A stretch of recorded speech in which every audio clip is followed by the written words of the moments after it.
Hello students, so today I'm going to explain you the chapter 1 about the earth. Okay, so let's start. The earth. The earth is the third planet from the sun. It is the fifth largest planet in our solar system. It is a unique planet because life is known to exist only on this planet. Okay, so आपका जो अर्थ है वो आपका third planet है जो सन से third position पे आता है। ओके, और ये फिफ्थ नंबर पे सबसे लार्जेस्ट प्लानट है हमारे सोलर सिस्टम का। और ये एक यूनिक प्लानट है बिकॉज़ यहाँ पे ही ऐसा पॉसिबल है कि यहाँ पे लिविंग थिंग्स और नॉन लिविंग थिंग्स रहते हैं, यानी कि यहाँ पे ही लाइफ एग्जिस्ट करती है। क्योंकि हमारे सोलर सिस्टम के और किसी भी प्लानट में कोई भी लाइफ एग्जिस्ट नहीं करती है, वहाँ पे कोई भी ऑक्सीजन नहीं है, वहाँ पे कोई भी पानी नहीं मिलता है, तो इसलिए अर्थ को यूनिक प्लानट भी बोला जाता है। Okay, in the past people thought that the earth was flat. They thought that if they would reach its edges they would fall off.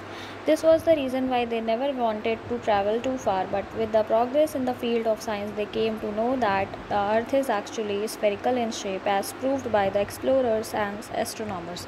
तो पहले के टाइम पे लोग ये बिलीव करते थे कि जो अर्थ है वो एक फ्लैट सरफेस है और अगर वो उसकी एज पे यानी उसके किनारे पे पहुँचेंगे तो वो शायद नीचे गिर जाएं।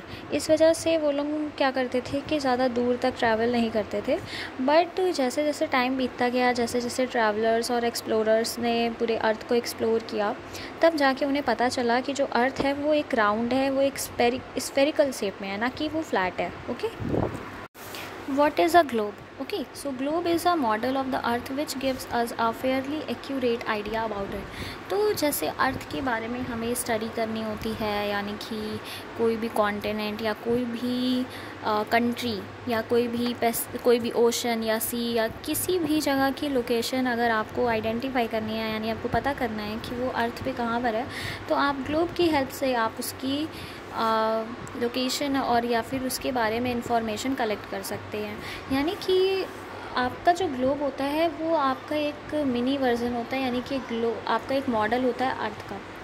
अर्थ में जो आपका अपर पार्ट होता है, यानी जो आपके ऊपर का पार्ट होता है, that is known as north pole, और जो आपका नीचे का पार्ट होता है यानी कि लोअर पार्ट को बोलते हैं साउथ पोल। ओके, और अर्थ को एक इमेजिनरी लाइन डिवाइड करती है into two equal halves, that line is called as equator.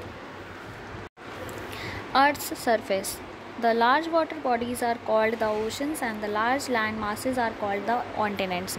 तो अर्थ आपका लैंड और वाटर दोनों से मिलकर बना हुआ है, यानी कि आपके टोटल 5 ओशंस हैं और 7 कॉन्टिनेंट्स हैं, जिसमें आपके जो 5 मेन ओशंस हैं वो हैं Pacific ocean, the Atlantic ocean, the Indian ocean, the Arctic ocean and the southern ocean. आपका जो पैसिफिक ओशन है it is the largest oceans in the world and the Arctic ocean is the smallest ocean.